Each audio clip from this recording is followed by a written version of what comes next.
Hi, everyone. I'm the Dynamite Doll, and you are watching episode number 17 on Dirt with the Doll. Today's guest is someone I met recently on my journey petitioning to get my dad into the Hall of Fame. I ran into Seth Turner. He is the president of the International Professional Wrestling Hall of Fame. Seth, pleasure to have you in the Dollhouse today. How are you? Bronwyn, it is my pleasure to be here with you today and to get to speak with you a little bit further and learn about what you're looking to accomplish. Because, yes, it was great to work with you at the 80s Con in New Jersey a few weeks ago, and I look forward to seeing you soon at the big event in Long Island. But, yeah, I want to hear more about you. You know, unlike other guests you may have had, I want to listen. Oh, well, that is wonderful. A nice change of pace this weekend compared to last weekend. And I definitely have been looking forward to this interview. So IPWHF, we're going to call it just to make it shorter, is a wrestling hall of fame and museum in Albany, New York. How did this passion and your vision come to life? How did it start, the vision for you, and how did you bring it to life? Wow. Geez, I don't know where to really begin. But let me just start with the organization itself. The concept came up in 2019 where Mike Lanuto, one of our co-founders and vice president, had just put me in touch with someone who previously ran a Hall of Fame. And the concept was that there was a museum that was existing in Texas, and it was defunct or going defunct at that point. So I'm a school administrator, and the museum is an educational institution. And so I was the person who had the wherewithal to fill out all the appropriate paperwork to get us recognized as a museum. And from there, but we didn't have anything, just it was paperwork and a concept and a lot of, hard work behind the scenes that no one will ever see. Was it 7 years ago? It was July of 2019 when the concept was first hatched to bring something back to New York State or back to the Northeast. And in 2019, we were officially awarded our charter in December. And a good friend of mine, Rocky Soulman Johnson, was on our board, and he was helping get us kicked off just prior to COVID. Then unfortunately, Rocky passed away in January of 2020, so that was a significant setback just as we were trying to, come into existence off of, again, just some paperwork.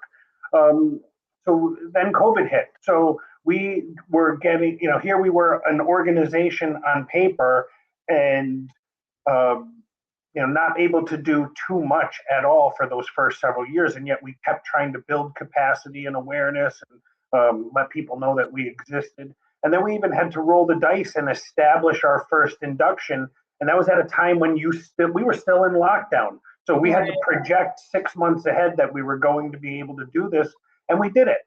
You were able to have people then? Well, let me say, though, but in true pro wrestling fashion, I want you to think of this.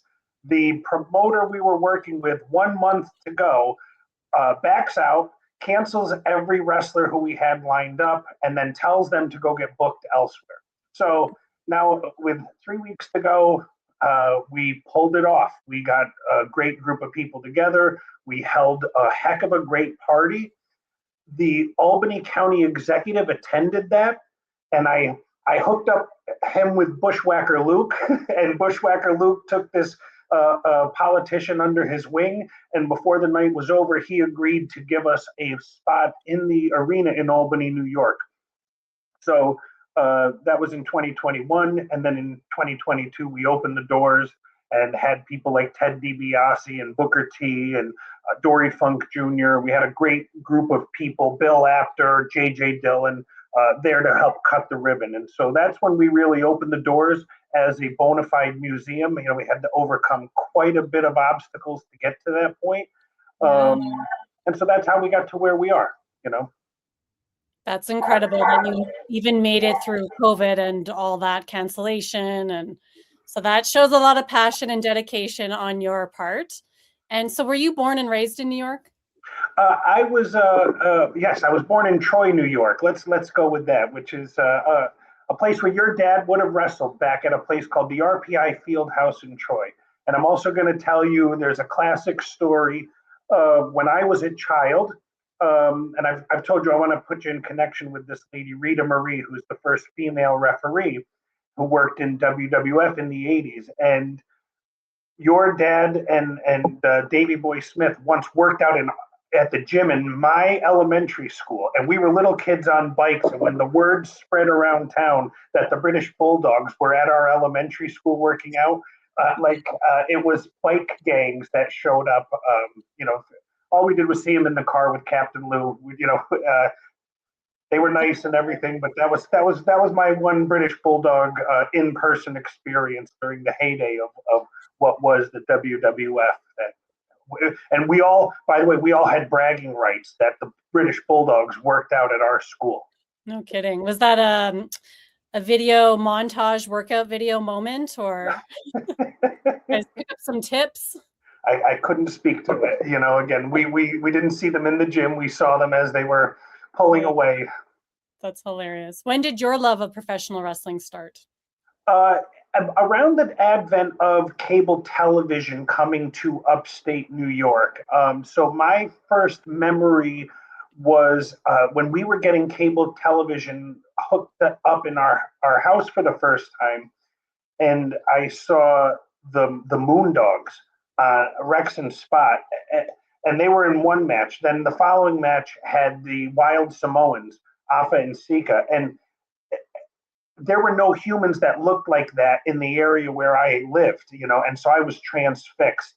And this was just prior to like the Jimmy Snuka jumping off of the steel cage against Don Morocco. So like it became sort of a big deal when they were having real Saturday night's main events back in the day, where they would cancel Saturday Night Live and we would stay up late to watch matches from Madison Square Garden.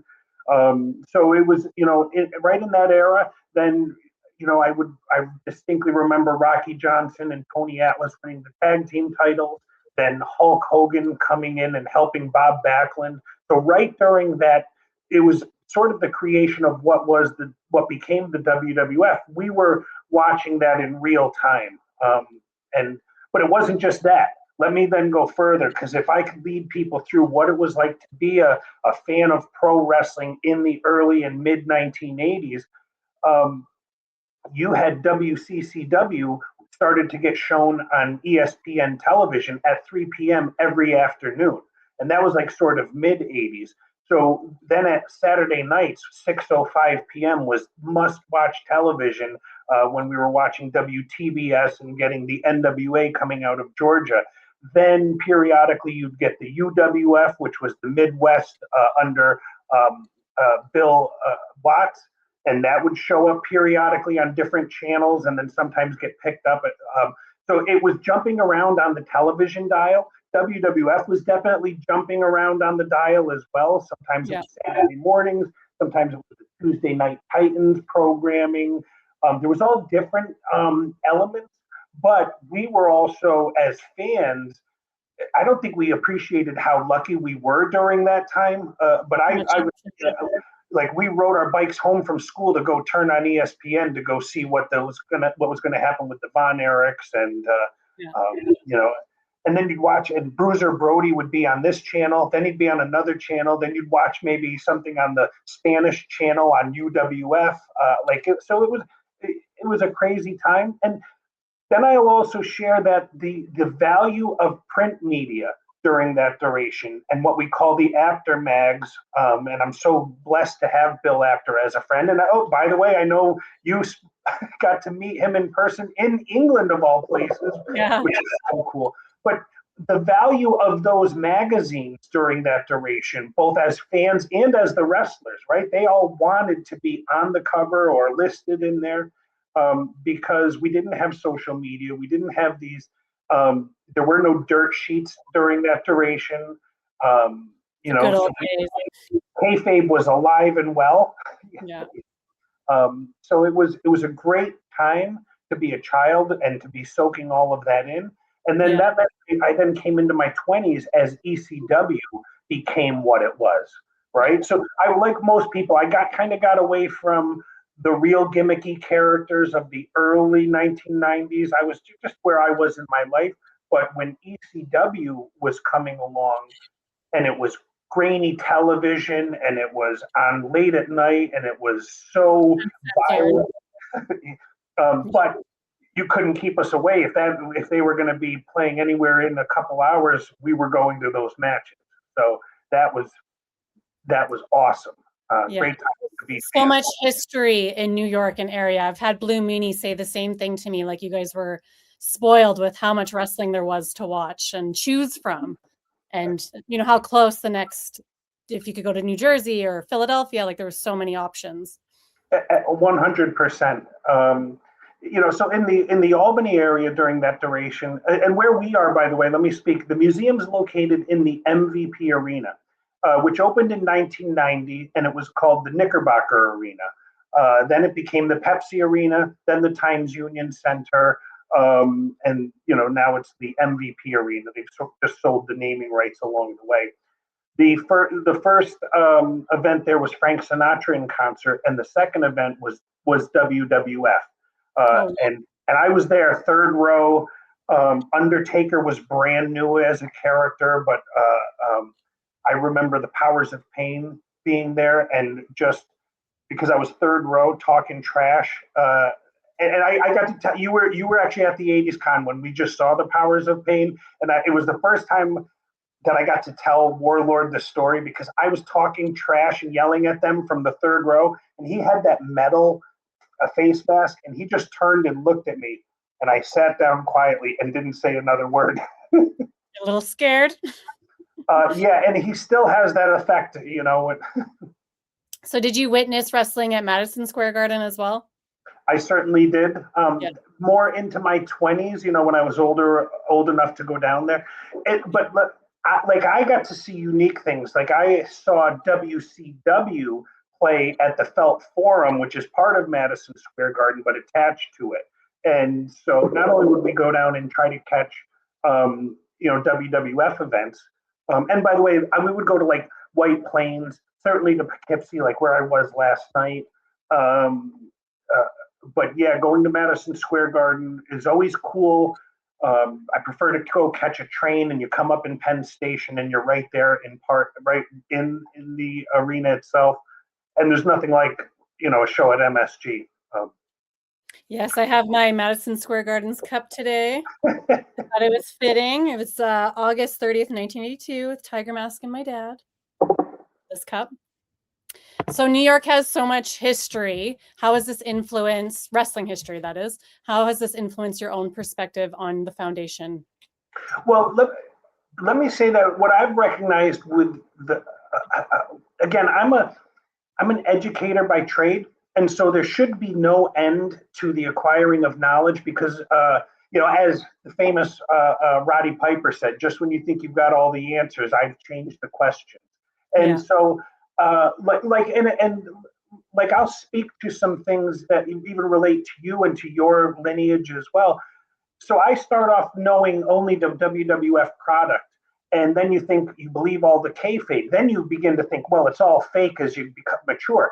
But then, as I've been smartened up to the business, and you understand catch wrestling, and you want to go back to Wigan and the Snake Pit, and then you begin to understand, wait a second, some of these guys are legit shooters and can really do some damage.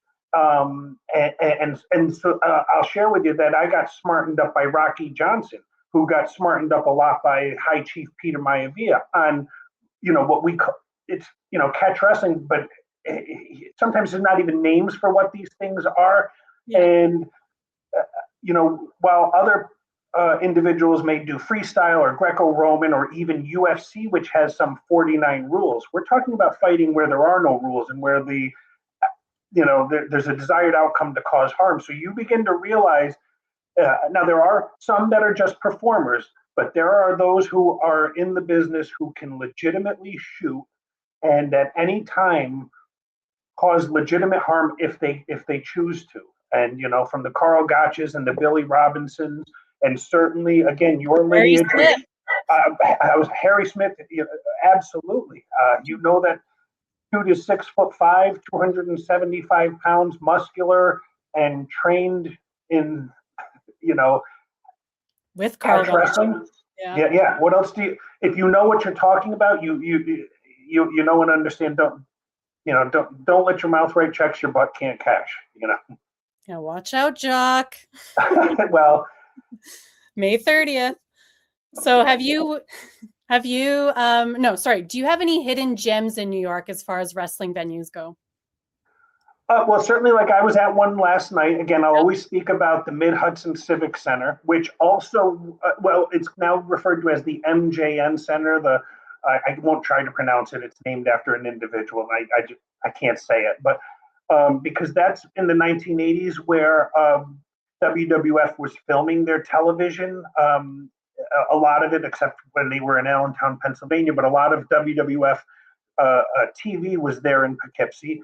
And then ECW used to run that arena. And now I was there last night with Awesome Championship Wrestling. And I've got to recommend, you've got to get there to see this in person because they're bringing in the stars from TNA and AEW and all over the independent scene, and they're killing it.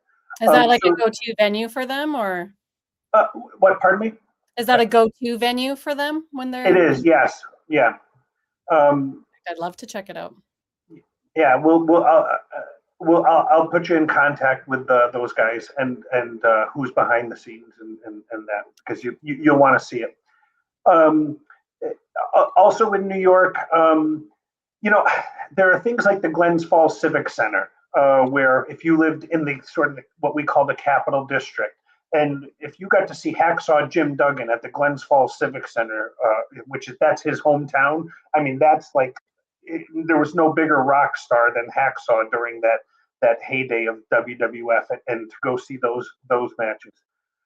Within Albany, there was a long-standing venue that was run by WWF back in the day, the Washington Avenue Armory. Now I live local to Kingston, New York, and Kingston Armory was part of the regular circuit back in the day. It's now used just by some independent shows that run there. But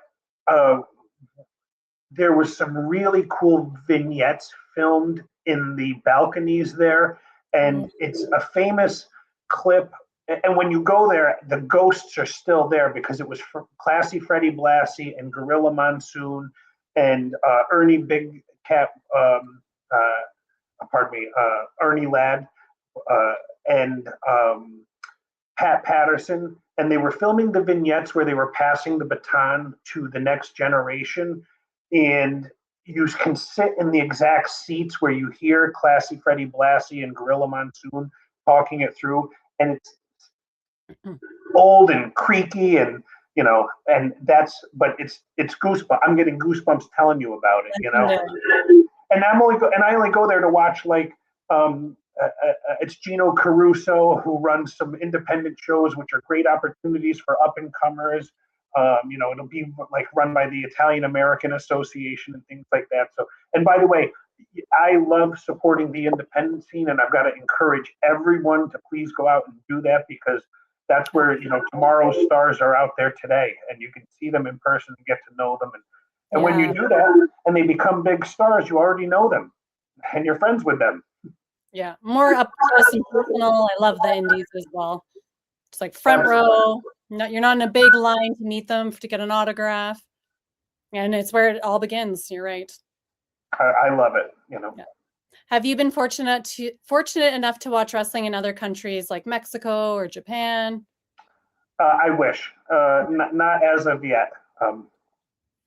But it's funny. I was in Mexico recently, and I was actually while they're on vacation, I was trying to research to go find some matches to go see. But I know I haven't either yet, but bucket list for sure. Japan for me.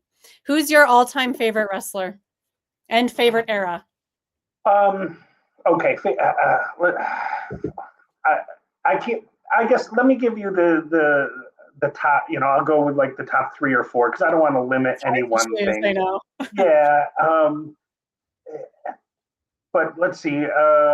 Well, Well, first of all, I've got to always give credit to the Nature Boy Ric Flair. That's someone who had an influence on all of us. Yeah.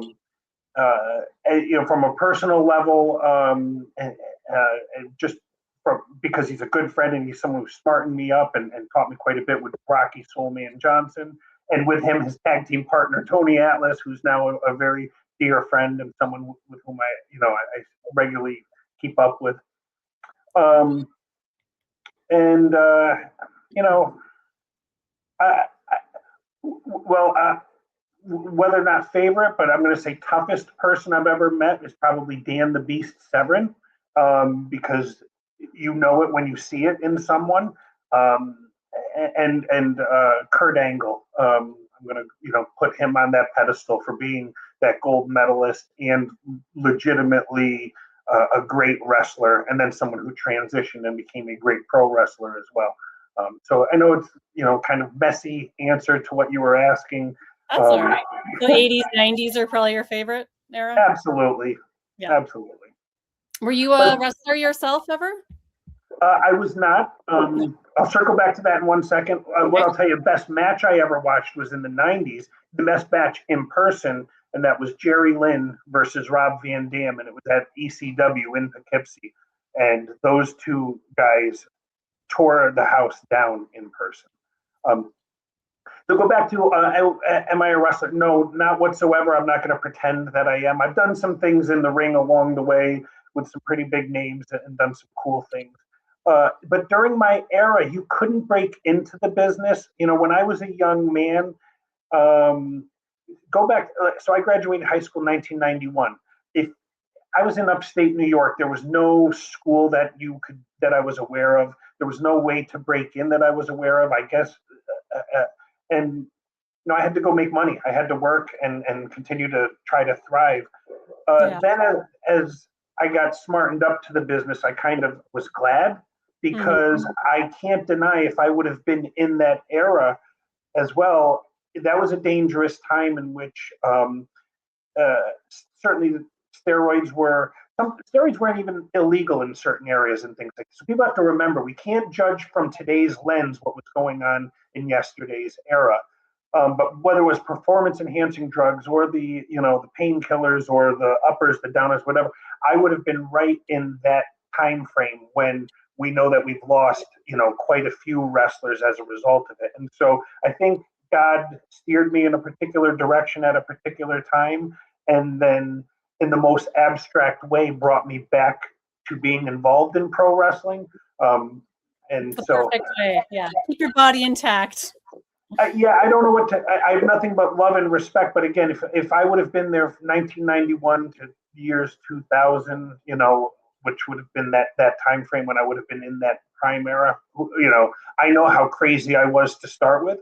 And let me say, by the way, again, not to put myself over, but I have 6 brothers. Let's start with that. So I fought every day of my life just within my family itself. 3 older brothers, 3 younger brothers, and a little sister. Okay, we had our own pro wrestling circuit that went on every day. I was the booker and signed the matches. We had our own league. It was very well established. Okay, so that's when I was young. Then I played sports, football, basketball, and wrestling. I became a good football player, but not a great wrestler, because I was tall and lanky and could get twisted into a pretzel. Then as I grew into my 20s, I was a bouncer at a bar, and I did play football regularly. And but anyway, I've got nothing but respect for those who are in the business. And then you look like an athlete, so that's why I asked. Yeah, I appreciate it, and I don't bother anybody, but I can handle myself. But then, listen, once I got smartened up about catch wrestling, that shifted everything, And you get to meet people like Jody Malenko and the Malenko family, and you learn about those guys, and you learn about the Funks and what they know, the Hart family and what they know, right? And it all is intertwined. And when you start to know, it's very few people who taught an awful lot of people. And again, if you know what you're doing, it's joint manipulation is a real thing. You are a girl dad. Knowing what you know now about the business, how would you Mhm. feel if your daughters dated wrestlers? Oh God. Oh no, no, No. no, no. Yeah, my dad was like, "No, you're not dating till you're 30." So Yeah, oh yeah. I couldn't imagine if he was around when I was in high school actually dating. No, it wouldn't have been well. Wouldn't have been fun. Yeah, as a girl dad, I'm not comfortable with those conversations. Period. There's no one. Well, because there's no one who's good enough for my girls. That's what it comes down to. So that's no offense to wrestlers. It's That's anyone. Yeah. yeah. So it's amazing to see the museum you've created. You've clearly earned the respect of many in the business. Looking back, what are some of the steps that led to them trusting you and valuing you? Well, first of all, there's no shortcuts, just like in anything, and you have to put in the time. And it's come from no one trusts anyone, nor should you. Uh, Initially, you have to. It you know Consistency. Rocky Johnson would say that, don't tell me, show me, right? So when you start putting in the work and you start putting in the time, and then and again you got to go work all of these events with people. So when I've got to know Jeff Jarrett while we're talking at a hotel in the middle of Connecticut, and this is before he signed back with any major label. It makes a difference. Then when you see him, again, you got to walk the walk and don't just talk the talk. So, but these are people who I've gotten to know from decades now of work. You, you know, but they don't trust you up front. They have to see it. Yeah. One benefit I would say though is by our museum being part of an arena that does get run by WWE and by AEW. Okay. We've had the opportunities for active wrestlers to come on in and see it. And then also, we've been part of video shoots, whether it's Chelsea Green, who did a nice video in there, or Oh, we were on Most Wanted Treasures. I saw that. Yeah. Yeah, so we've, when they actually are in there and they see it and then they help put it over, right? Yeah. It just helps feed it.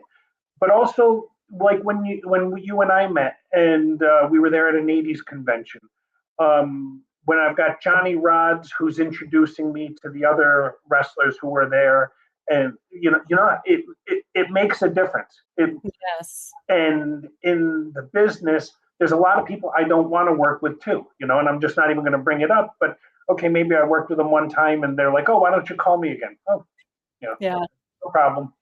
Yeah. If you don't need it, you don't need it.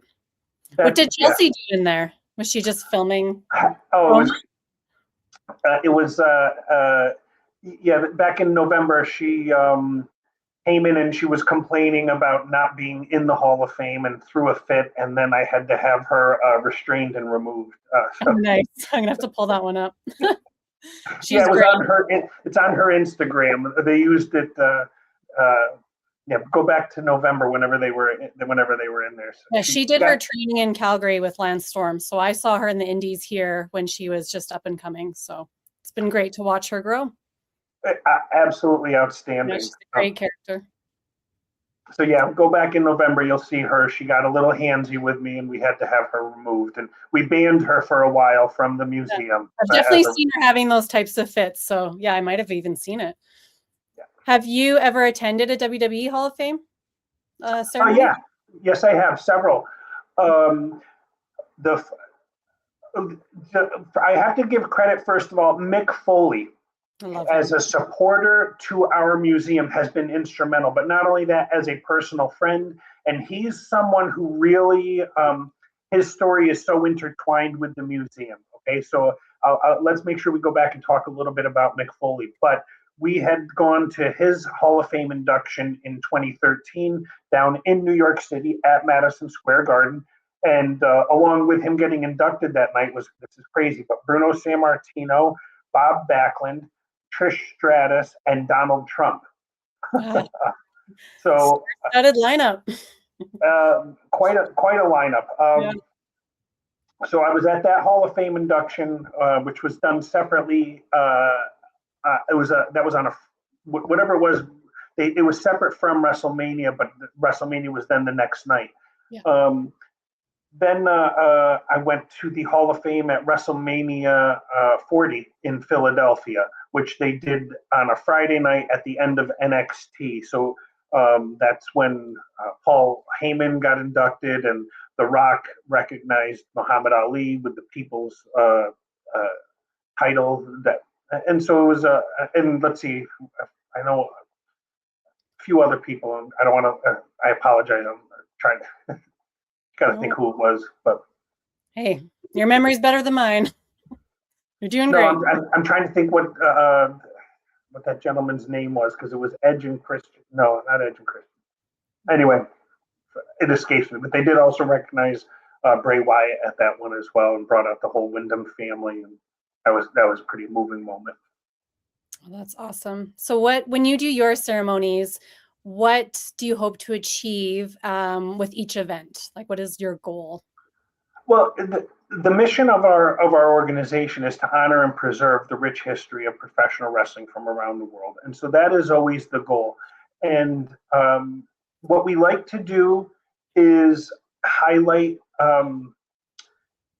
sometimes non-traditional individuals as well. All right, so and that's where it's a little bit more difficult, but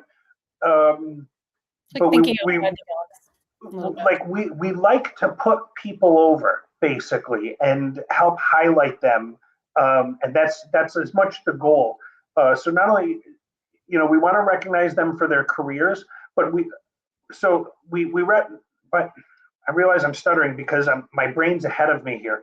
Okay. We recognize some great pro wrestlers, but we also give out on an annual basis 3 awards. One being the Excelsior Award for an individual who has brought the business higher and maybe is from a non-traditional way. Like Dave LaGreca was a winner of that Excelsior Award, as was Bill Apter, and the last year's winner was Billy Corrigan from the Smashing Pumpkins, who owns the NWA. So we try to go and recognize these non-traditional individuals as well. And I love that. We give out the Medal of Metal for someone who has overcome significant adversity.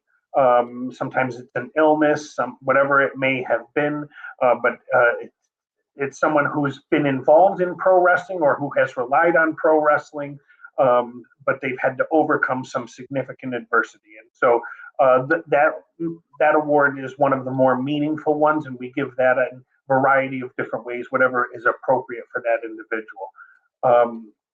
And then we also do a Trailblazer Award, right? Because there are all of these people who have been so significant in pro wrestling, but would otherwise be overlooked, and they've oftentimes been the first person to go and create opportunities for others.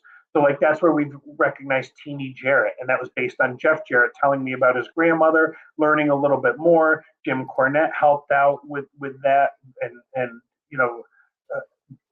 in New York, you wouldn't know about Teenie Jarrett until you walk into our museum, and there's the full outfit and ensemble on loan from the family, and a plaque of her explaining that, wow, who is this person?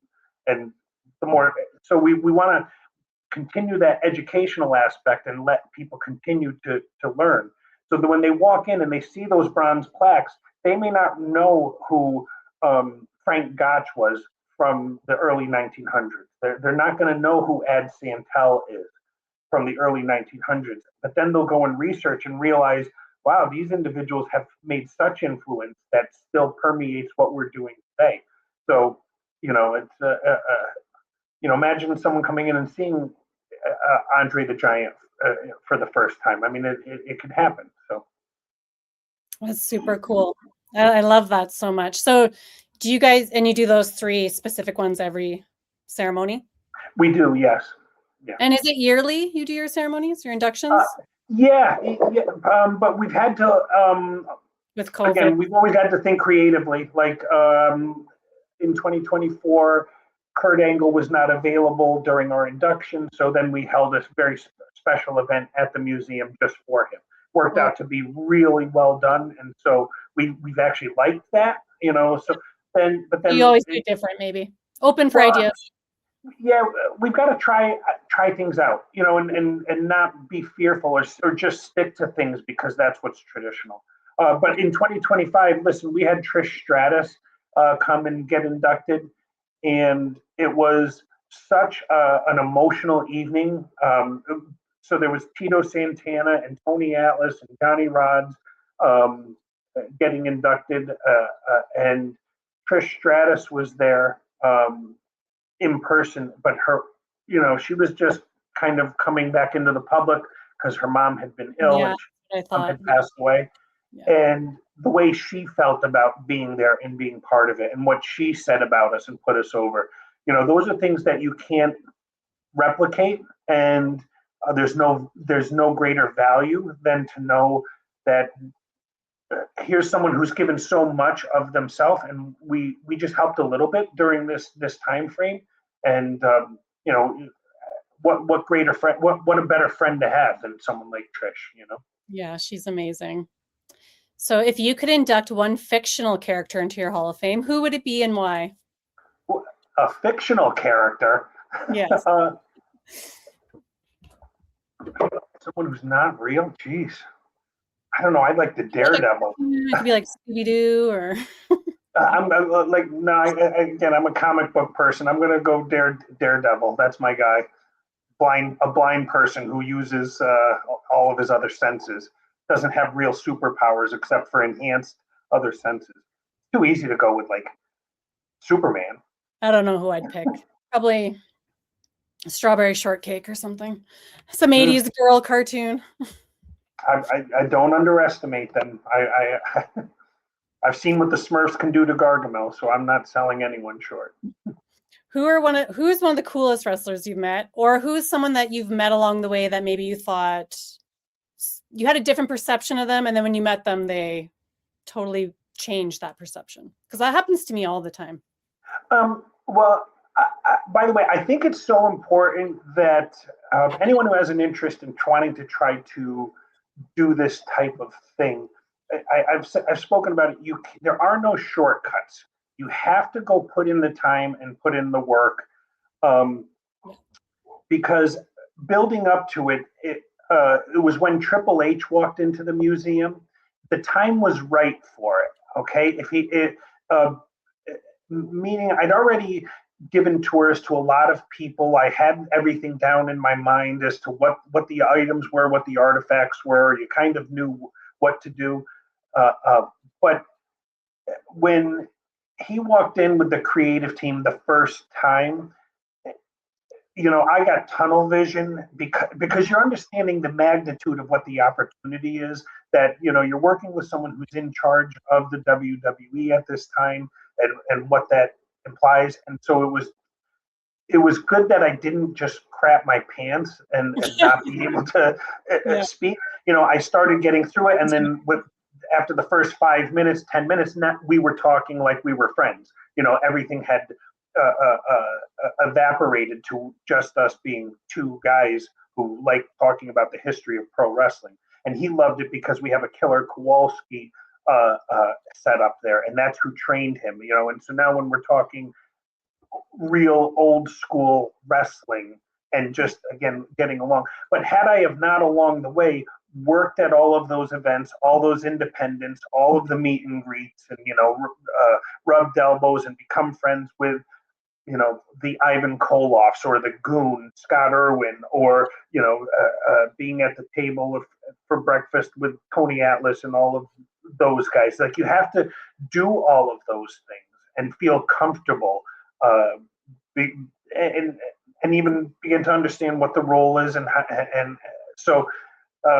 But it was, come on, you don't get bigger than Triple H walking in with the creative team and all the security. Even his stature, right? He's so big. You're looking up. You can get through life with everything. I know you didn't ask this, but maybe this helps also be an answer to the same question. But Mick Foley was the first visitor to the Hall of Fame. In fact, he helped us to unpack a lot of the artifacts that we salvaged from Texas. And I shared with you that he was someone who I'll give you a quick thread to the story with Mick and what his role is. It goes back to like 2010 or even earlier. I was a principal of an elementary school, and we were trying to fundraise to build a playground. And one of a teacher in my building had gone to college with Mick Foley, and without me knowing, they had set up Mick to come and be part of a fundraiser. The fundraiser was a dodgeball tournament, and Mick had agreed. Mick agreed to come for a short time to sign autographs, but instead he walked into the gym, loved it, and he did the voice. He did the play-by-play for the entire dodgeball tournament and loved it. And we raised a bunch of yeah. And he was there with Dewey, his son, and so I got to know them over the course of this whole event where we were fundraising. So we wanted to then thank Mick for having helped do fundraising. And then that's when, shortly after, he got announced that he was being inducted in the Hall of Fame, and it was going to happen in New York. Well, with the same teacher involved, Joe DeFino, that's his name, and Joe ran the student newspaper for my elementary school. So Joe went and advocated to get media rights to WWE WrestleMania, and at the point they had WrestleMania Access. They actually awarded our elementary school media passes. So Joe and I and a group of kids go down to New York. Technically, they were running Access in New Jersey. We had media rights, a camera. The kids got quickly distracted, and they're out running and playing in the foam pits and stuff. And we go around, and and my first interview is with the Shield. Okay. Well, first we interviewed Antonio Cesaro with the kids, and it was great. The kids get distracted. There I am with Roman Reigns, Seth Rollins, and who's the guy who's in AEW, Dean Ambrose. Yeah. John Moxley. So they had just come into WWE, but I knew who they were. That goes viral. And by the way, I went around and we got to interview so many wrestlers that day and capture all this on video. But we were, wow. I had nothing to do with wrestling at the time. I was just there to help supervise kids, but I did know my wrestling. And so some of these videos start to go viral. One thing leads to another. By the way, I interviewed Superfly Jimmy Snuka that day. Again, just it's phenomenal. Then a separate opportunity, but still trying to get videos to thank Mick Foley. I interviewed Rocky Johnson later on that year. He was in Amsterdam at the Pro Wrestling Hall of Fame, which was the museum, the predecessor to our museum. Again, it was out in Amsterdam, which is a little bit further away, not very populated. But Rocky liked my interview so much, he found out who I was, reached out to me and asked me to come down to Florida and to do more interviews because his son just bought him a new house and he wanted to tell his story. So I didn't know this guy, but when you get a chance, you know what the heck? I'll fly to Florida. You're welcome. So we become friends. He starts training me, smartening me up, along with Joe DeFino as well, the same teacher. We start then working with Rocky all across Florida, all across New York and New Jersey. When he's going up to Toronto, we go up there and work with him there. We are in close with the family. And also I was kind of taking care of him as the technology was advancing quickly, and trying to make sure that they were more savvy to fans walking up with a video. Yeah. So with that though, when you're hanging out with Rocky and going all around to all the meet and greets or whatever else, pretty soon again that's when I remember being at one of these meet and greets. Not at the flea markets; those were fun too. But but I was at all these events. I mean, you name it: Comic-Cons, toy events. There's these subcultures out there that exist, and you get to meet these people. You're starting to see as well. But I remember just being in this warehouse, and around me are some pretty big names of wrestlers, and just thinking, these guys deserve better than this, and I know I could do better than this. And Wow. it was this desire to take these wrestlers that, were sitting behind a table and waiting for people to come up, and thinking, I want to take the show to the people, and make it more active, and get it out of this warehouse and into something nicer and cooler. And, you know, and so that was a lot of what was behind what we were going to do with the Hall of Fame as well. That it's, sort of shift this and give the people, the wrestlers, something to go do. Get them out there, get them active, make them superstars again. While when they're with us, they are who they had been. They're superstars. Whatever they might go home to, whatever, no, what, I see them for who they are and what they can be and the value. And so that you had brought up, how do you gain their trust when others then see and know? And again, in the business and in pro wrestling, word of mouth means everything, right? And I know when I'm getting introduced by this person to this person to this person, right? I want to be affiliated with the Rocky Johnsons and the Mick Foleys, right? And let me share with you, because to be very clear, the Johnson family speaks so highly of the Hart family. Both Rocky remembers how Stu Hart took care of him when he broke into the business, and how Bret Hart took care of Dwayne when Dwayne broke into the business. So those are the stories that they tell behind the scenes, and that I'll hear it once in a while as it plays out on TV, but I know personally the way that they spoke about it. And if you trace it, Rocky Johnson started in Toronto wrestling. They sent him out to work with Stu. Stu every night would talk to him more, smarten him up a little more, stretch him, teach him what he needed to know, salt and pepper him a little bit. But he knew, and he had such respect for Stu, right? And then the fact that that's carried on several generations, that I'm telling you, that's what they say behind your back. Wow, so learning about your added up to where you are today, and they're kind of like meant to be steps to get to where you are today, right? Nothing is a coincidence. It just is what it is. I don't try to be something I'm not. Yeah. That's why I've got respect for all the people who are in pro wrestling. And by the way, let's acknowledge it's not just the wrestlers; it's the ring crew. It is the referees. It is the timekeeper. It is the person who's working in the back. It's the catering, or it is the entire team. What people might watch on TV is just, what they're meant to see, but it's a machine. Yeah. What role do you think the International Professional Wrestling Hall of Fame will play in shaping the future of the sport?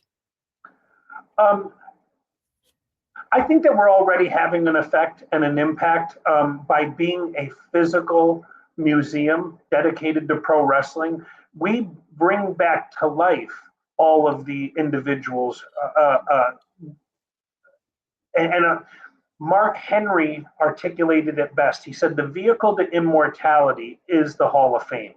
And that has, he said that during an induction, and that half of a sentence, or, whatever it is, full sentence, whatever it might be, that became our motto, And so I think that when you have people like that who share that viewpoint, he's intelligent enough to understand that, if you want to live forever, get yourself in the Hall of Fame. And by the way, do that by being active in it, we don't need things given to us. Put it on loan, okay? But why we want to draw the fans back, right?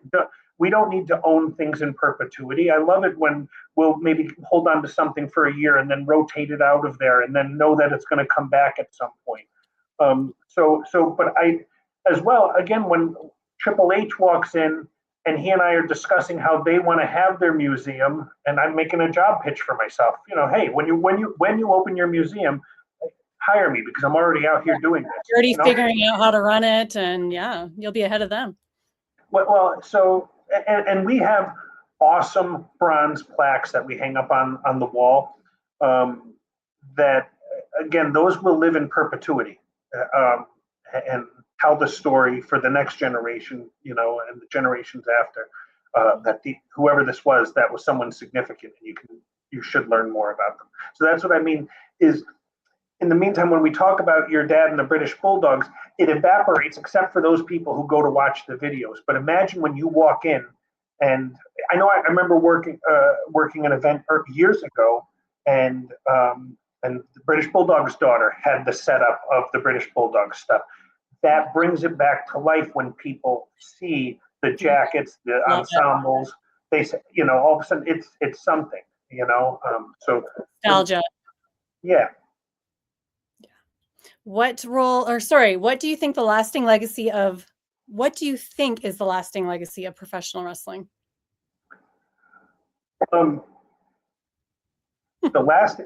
I think it's now such a significant part of our culture, and I say the collective culture of the world, or at least the parts of the world that I'm familiar with, because whether America, Mexico, Japan, Europe, it is watched in more countries.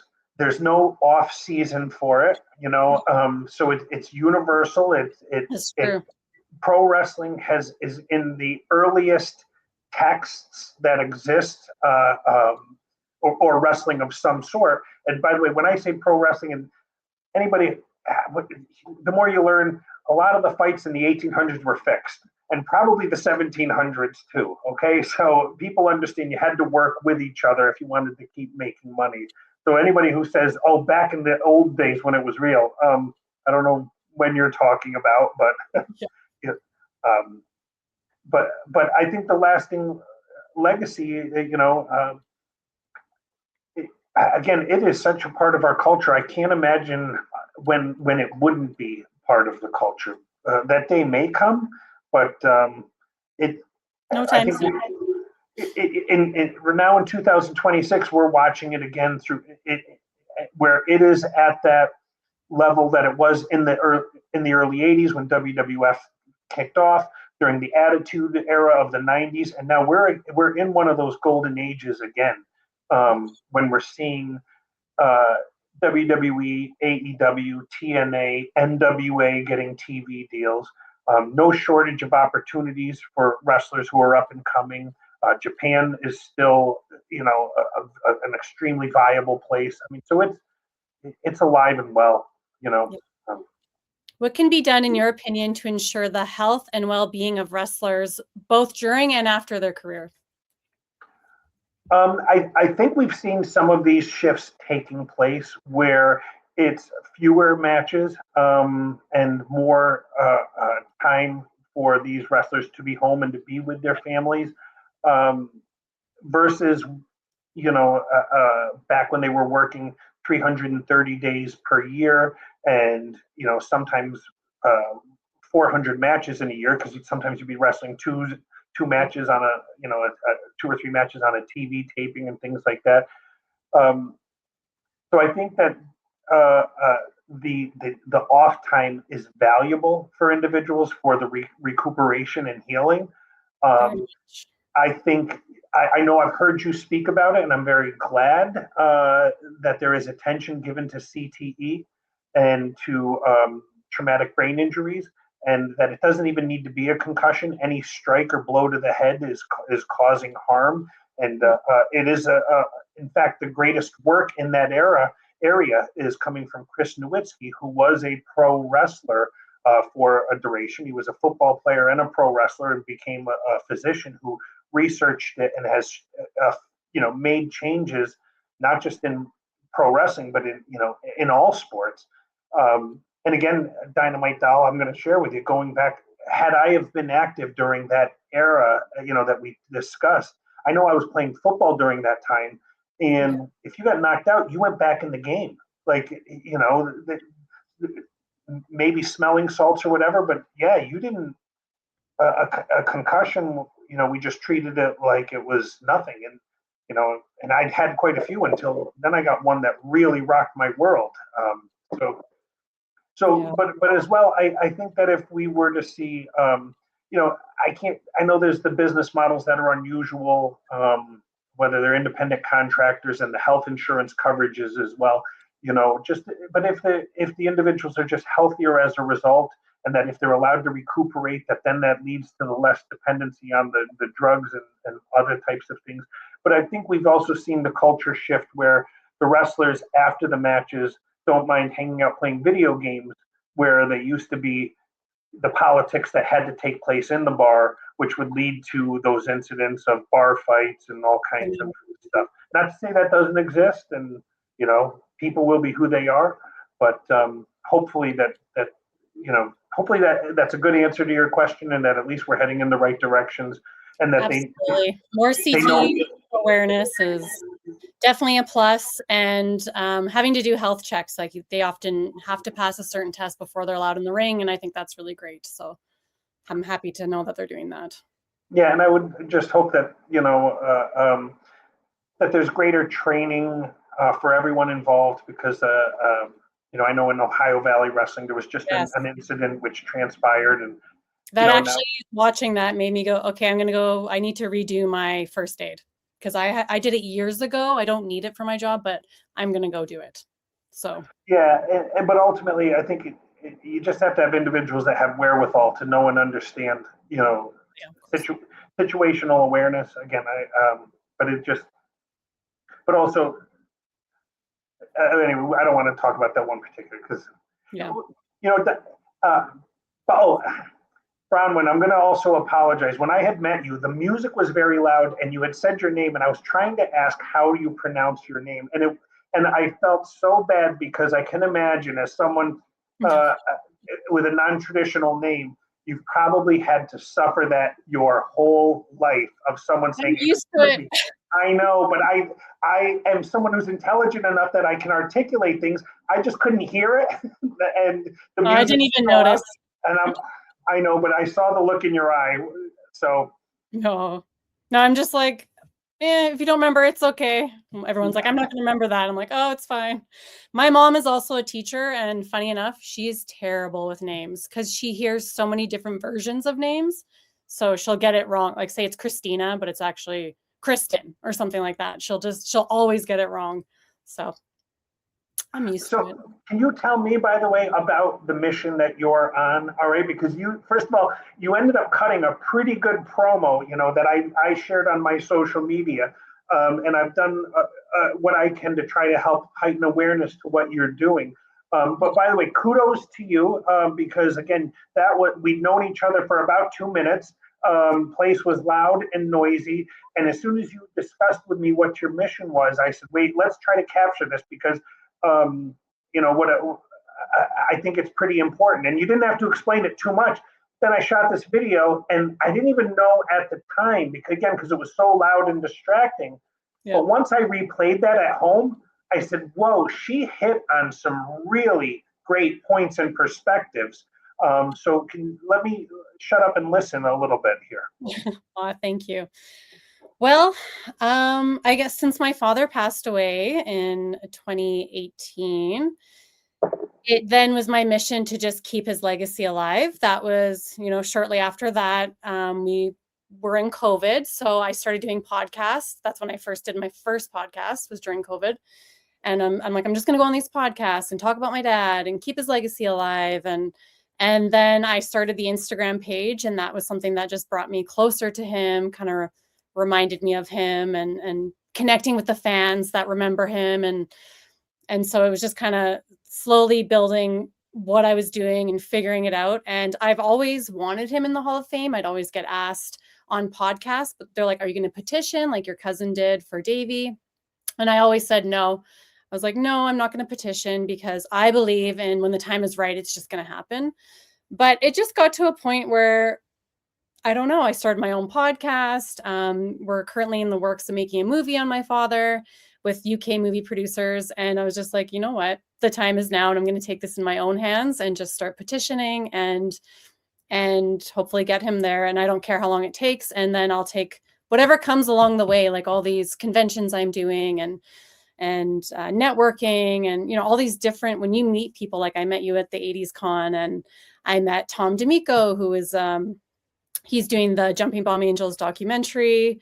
And then I met Jacques, all in the same day I met you three. And it's just been like opportunity after opportunity, networking really pays off. So I'm just kind of taking anything that comes my way to continue his legacy. But the end goal is Hall of Fame, of course. Well, I think it's a commendable mission. I was offended. I was like, wait a second, we've got the real Hall of Fame here. Well, now I know. I didn't know.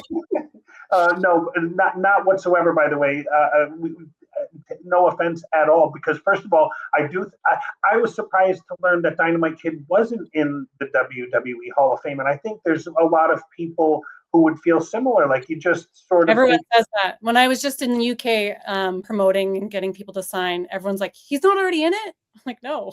Yeah, I mean, it just seems like it would be a foregone conclusion. So I do think it's important work because the greasy wheel gets the grease, or squeaky wheel gets the grease. So I think that if you continue on your mission, that your goal will be accomplished. And I think as well, though, that your dad's sending you on this mission in some sort of way to go cross paths and to have these experiences, and even as well to have run into Jacques Rougeau and to have that lead into your podcast, and then to whatever's going to happen when Harry and he meet in the ring and whatever. And by the way, I'm not here to speak ill of any person. I watched your podcast with him, and that's one of the things I've learned, by the way, where a lot of keyboard warriors and trolls will go talk trash about people. I don't do that because it's likely I'm going to be in the room with those individuals, no matter who they are or how big they are, heads of businesses or royalty or whatever it might be. I've learned not to be that person who becomes powerful, commenting on stuff on social media, because it's very likely at some point I'm going to be talking with that person. But to your credit, I happened to catch it, and I caught a picture of it, and I shared it. And I got a hold of a few media sources because I had just met you very briefly, and then I'm over talking to Leilani Kai and to Judy Martin, and out of the corner of my eye, I see you go over and talk to the Mountie, and I don't know what you're saying, but in my mind, I'm thinking. And by the way, I'm not somebody who watches the TV shows, the behind the whatever it was behind the. Dark Side of the Ring. I have no idea what happened on there, okay? So I'll be clear.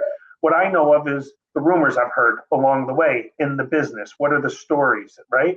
But to see you go over and approach as the daughter of someone who got sucker punched, I've got to think, wow, what a bouillabaisse of emotions must be existing in that conversation. And I was hoping that your podcast was going to go in a different direction, and it just is what it is. It's not for me to comment. I watched it in totality. You sat back and listened a great extent. I think no daughter should need to get reminded of their father's indiscretions along the way, that there's tact that should have been potentially, not potentially, it should have been exercised. But with that, I don't think the story ends, but I think it was important for you to almost experience that as it was, because certainly some of the takeaways were that your dad was well liked by all of the individuals who were in the locker room. He was a leader in the locker room. Whatever those exchanges between those individuals, himself and Jacques, were, that's for them. But it was so compelling. And you did a great job of holding back until the very end. But you also those things I don't believe should have been said to you, and certainly not in that way. Like there should have been consideration for an audience. And you brought up, I'm a girl dad. Yeah, I'm a girl dad, and I wouldn't want, the things that I've done and said along the way to be shared, you know, in that capacity, you know. I appreciate that. I think it has a little more growth in there. I think it was the starting process of the healing for us. So we'll just how it goes, you know. But I think as well, you know, that what has to be acknowledged, but well, by the way, all due respect to the Rougeau family, I mean, really, I mean, and what they did in Montreal, but the Billingtons are generational, real badasses. It's not just your dad, it's his dad and his uncle and their father as well, right? Going back to Bare knuckle boxers. generations before that. So within your DNA are these individuals who are warriors. That's who they are and that's who they're going to be. And, you know, so again, we've got to have that lens to look through, that you don't just shut it off. That's who you are, you know. One thing I am is very ballsy for a little girl. I get that from my father. So I had no issues going up to Jacques and inviting him onto my podcast. So I'm glad we made the steps at least. Yeah, that's, I want to give credit as well. And I hope that I just want everyone to get along, but also I know I can't fix everything. It's not my job to fix everything. So it just is. But also in pro wrestling, you need a good dance partner and you need a good opponent. So if you can help to put asses in seats and this conflict can help, you know, then keep working together. Why not? Do it in the ring, though. In the best shape of his life right now, so I cannot wait to see what happens. I have just a few more fan questions for you, and then we can wrap it up. What do I have here? What's your favorite exhibit in your museum? Yes, and I saw that get shared in one of the comments. Oh yeah, that was my mom. Yeah. First I'm going to say the not an exhibit, but the bronze plaques which represent the Hall of Famers are really a stellar. Are they life size or? No, they're like 8x10 size, and so it's a wall that makes up the Hall of Fame. Okay, cool. Dedicated to those. So again, when you're on that wall, that means you've accomplished something. I'm going to give a probably a top couple, 2 or 3 here. One, Gorgeous George's hair curling machine. What the heck does that look like? Oh, it's this large apparatus that looks like an octopus tentacles of electric wires coming off. And we've got a photo of him from Life magazine with that 1947, with him wearing that exact apparatus. Then donated from the Santel family, from Ad Santel, is his World Light Heavyweight Championship belt, which is from the very early 1900s. And Santel maintained a scrapbook as well. And we have the book, and I've digitized it, which it was like 1910 to 1925 of him going into Hawaii and Japan and Australia. And some of these are written in Japanese as well, so we don't know what they said, but he brought catch wrestling into Japan, which shifted what is modern mixed martial arts, because he went in and choked people out when they were using judo throws, right? So everything that we know about judo today got affected by pro wrestling going in, and he saved the receipts. So that's really cool. An item on loan to us from WWE is the Andre the Giant Battle Royal Trophy, the first one, and so that's something that we proudly display. But there's no shortage. What I would say is that everyone finds something that they like. Drew McIntyre's sword, or Bootio's from the New Day, Boink the Clown's outfit. There's all different types of stuff for different people. Next question. One piece of memorabilia you want the most? Do you go out and search for it, or do people usually bring it to you? I'm constantly paying attention on all avenues all the time. I like to have things on loan for shorter durations. It's not something, but there's not one particularly, anything that'll put butts in seats, and that changes as well. I had owned for a while Bruno Sammartino's championship belt, which I acquired through the estate. Um, and then that's now back with WWE, which I've used to parlay into a lot of other items that we can get on loan and stuff. Okay. So once you've had Bruno's belt, everything is sort of a step down. I have no offense to anybody, or someone would have to really impress me. Um, but I'm not. I'm not like a collector, because again, we were a Hall of Fame. We were there to honor people, and really that's why I wanted. But before we had anything, I had to make these determinations. What is a Hall of Fame and what goes into it? And again, we didn't have the artifacts for a museum part to it. And I said, it's the bronze. I went to Yankee Stadium, and in Yankee, by the way, Yankees are way better than the Phillies. Let's just go over that. I went to Legends Field in Yankee Stadium, and I looked at their bronze work, and I was like, that's what we need to do. And so I hired the company that did the bronze for the New York Yankees to do the bronze for what we were doing. And so we really want to focus on our Hall of Famers. But along the way, we've gotten some incredible donations, some incredible artifacts on loan. The Nasty Boys, Jerry Saggs, helped hook us up with a family that used to run Jacksonville territory back in the 40s and 50s, and they've also saved scrapbooks. And they're so delicate, though, they fall apart. But when I open the first page, there's autographs from Gorgeous George and the Swedish Angel, and then I just shut the book. I was like, oh my God, this is too cool. So until we can really take care of it the correct way, I've got to figure that out. Yeah, very delicate. Yeah. In your opinion, what's the greatest wrestling moment in history? I think I spoke about it already. For me, from my era, Jimmy Superfly Snuka on the top of the steel cage at Madison Square Garden, jumping off and hitting the Rock Don Morocco. Every kid in the world started jumping off of every piece of furniture in their house after that. And there's no child of the 1980s who didn't pretend they were Superfly Jimmy Snuka. In their little underwear and headbands.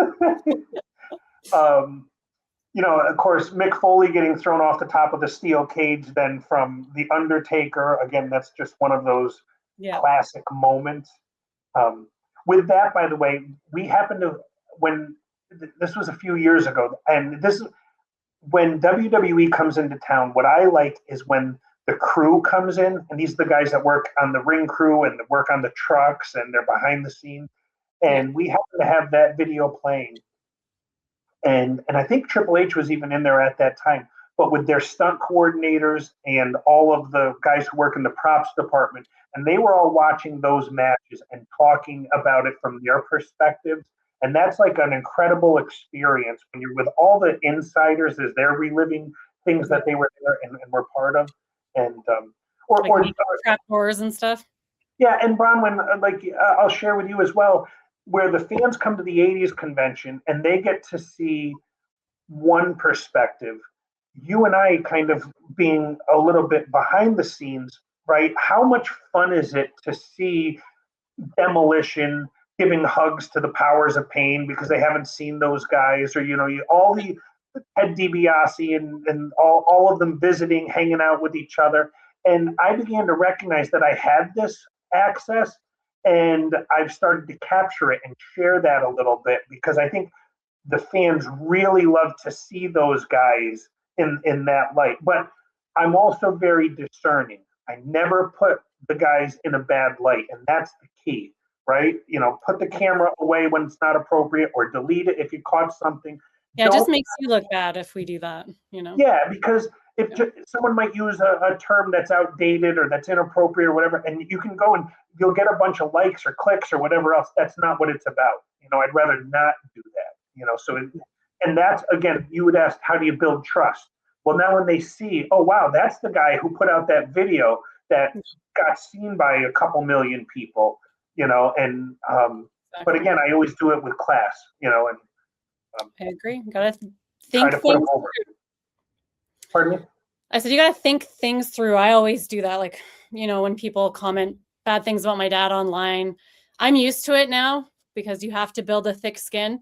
At first, it bothered me. And then once in a while, there'll be a certain comment that I just want to bark back. But then I think about the outcome. If I do that, how's that going to make me look? So I always have to think things through, give it a minute, and then I just block or delete. So that's my tip, guys. Well, I'm glad you got a chance to meet my friend Bill after, by the way. And I know you're going to be on his show later on. Yes, I can't wait. So I just like to do a quick little this or that segment, and that'll be it for today. So just tell me which one you gravitate towards, kind of wrestling New York, this or that. Old school or new school? Old school. Yankees or Mets? I think I already know. New York Yankees. Subway or taxi? Where are we going? It depends on where we're going. Depends on traffic, right? Yeah. I'm not much of a subway. Let's walk instead. Yeah. You'd rather the traffic? I hear traffic's brutal. I've never been to New York, so this will be my first time coming next week. Ramones or Talking Heads? Ramones. Pizza or bagels? Pizza. Right on. That is it. That wraps up our episode today. Is there anything that you would like to plug or upcoming events or anything? No, but I would say that when you see us at events, we usually do what we call our steel chair posse, where we raffle off an autographed steel chair. That's a way that fans get to walk away with something really unique and cool, and we use those proceeds to help keep the lights on in the museum. So when you do see us, please help support those raffles. They are meaningful to us. Otherwise, buy our T-shirts, our sweatshirts. Feel free to make donations. You can check us out at prowrestlinghall.com or find us on social media. But we are volunteer-run, non-for-profit, so we don't make any money. In fact, we lose a lot of money to make this all happen. But we have a fun time along the way, and we bring, a lot of cool people to hang out with us, and we have a great time. So when you do see us out, or you can come visit the museum, please do that as well, because we're volunteers. We're not there all the time. It's not open all the time. It's open during major events at the arena. So pro wrestling, rock concerts, country music concerts, pro bull riding, some arena football games. But if you get a hold of us through social media, we try to accommodate everyone, but we are volunteers. We are non-for-profit. So, Amazing. Well, thank you so much for being here today. I cannot wait to come visit the museum myself. And again, you'll be at the big event next week in Brentwood, New York, and I look forward to seeing you there. Everyone, please remember to like and subscribe to X Brand Wrestling, and please sign my petition to get my dad in the Hall of Fame, WWE Hall of Fame. Thank you so much, Seth, and I will see you soon. You have a great day. Bye.